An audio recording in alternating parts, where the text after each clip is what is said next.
This is TWiT. F8 was yesterday. I saw a little bit of Mark Zuckerberg. He doubled down, Jeff Jarvis, he doubled down on his privacy plans. Which actually bothered me. So there's an image of him under the sign, "The future is private." Yep. That disturbed me because what I've been fearing is an internet that we all go into our turtle shells. And I understand why Facebook's doing it. I understand why he's saying it. I get all of that. And full disclosure is that I raised money for my school from Facebook. I am independent of Facebook, received no money personally from any platform. End of disclosure. But here I'm complaining about it. What the internet does that I so treasure is that all these voices can be heard and anyone can be public, and that we share, and that sharing is a public act at some level or another. And that's why I've celebrated Facebook and Twitter's existences. And I don't know what Facebook is going to do with the core of Facebook besides take away the blue, which we'll get to in a minute. But I do worry about the world we heard about here, which was that everything is locked down and private. Everything is temporary.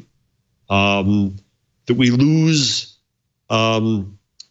the links and the permanence that build a culture in new ways. And yes, with things that go wrong, and yes, with things we've learned. And I'm not saying that I want everything to be public. I'm not saying that at all. But if everything is private, I think we lose something. So that bothered me. I think if you go beyond Facebook, though, these same avenues exist. You could create a WordPress blog to make things public.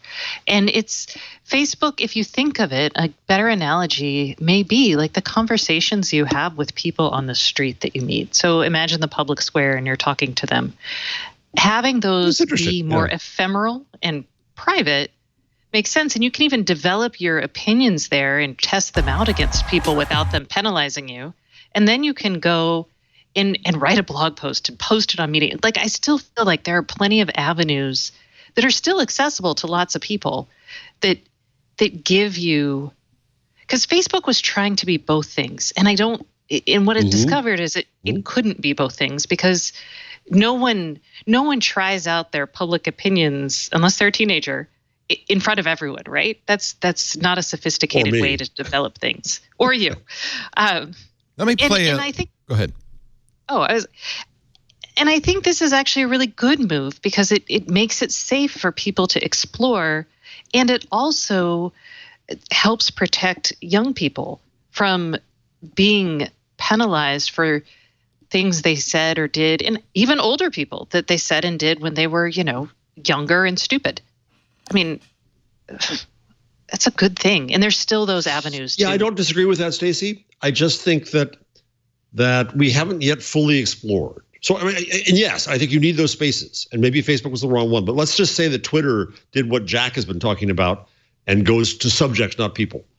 Then, my now hackneyed, because I've said it so often, example, but how do we get then the coalescing that occurs, the gathering that occurs around Me Too or Black Lives Matter or Living While Black? How do we get Ferguson, Missouri? How do we get those moments when voices who were not heard can now find an audience they don't know, which is the point of being public. Right. And I think there's two things happening. I think there is a cultural shift, and journalists are looking at places that are not just quote unquote the mainstream media. And I think we've brought in more voices to journalism in general, which is good. And I do think that there are plenty of, like, a Medium post can help draw attention to things. I think Twitter still, let's hope that doesn't go away. If it does, I think those things will still develop, because I don't think we can turn our backs on most of the population, right? I don't think we'll be able to. I hope not, anyway. Maybe I'm too naive. Yeah, it's not I like either or. still, it isn't an either or. There's going to be plenty of conversation in the public square. I just think it's nice to have the option to really be private if you want to. You're saying everybody should be private by default or public by default? But that's what he's saying. No. I'm not saying that. Please don't put me in that position again. No. But Mark was saying that it becomes private by default. Which is the right default. Well, but not just default. He's saying the future is private. The Verge did a 12-minute cut down. I won't play the whole thing, but here's a little cut down, at least of the beginning, of Mark's comments at F8. Let me turn on the sound. Hey everyone, welcome to F8. Today, we're going to talk about building a privacy-focused social platform. Privacy gives us the freedom to be ourselves. So it's no surprise that the fastest ways that we're all communicating online are private messaging, in small groups, and in stories. This is the next chapter for our services. I get that a lot of people aren't sure that we're serious about this. This is awesome. Do you think the laughter was written into the script? It did not seem organic. Poor Mark. I don't actually feel bad for him. I'm just like, he's an awkward individual. He's power to him for starting a company so he could be that. He's acknowledging that nobody really believed him when he said, we're going to go private. And good on him for acknowledging it. Yes, exactly. It was necessary. That we don't exactly have the strongest reputation on privacy right now, to put it lightly. But I'm committed to doing this well.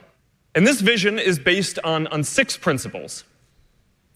First, we're committed to working openly. Now, second, we're taking a more proactive role. This is a supercut, by the way, so that's why it's a little disjointed. We're taking a more proactive role and making sure that all of our partners. Hold it for 1 second, Leo. What was that cheering all about? So that was developers seeing themselves on the screen, right? But that was also funny because Mark was about to say, well, we're cutting back your power as developers. So he says, well, the response doesn't match the words that I'm about to say. Oh, boy. Sure. It was funny. Their PR and marketing people are great. We're taking a more proactive role and making sure that all of our partners and developers use our services for good. We're also building out. What were you saying, Stacey? Oh, I was going to say their marketing and PR team are excellent. How? in terms of that juxtaposition. Yeah. A lot of deep technical infrastructure and replumbing the whole infrastructure that we build for this company to support this privacy vision. It's not going to happen overnight. So let's start with our messaging apps. So we don't have to continue through this. No, we don't know. By the way, just a little side note here.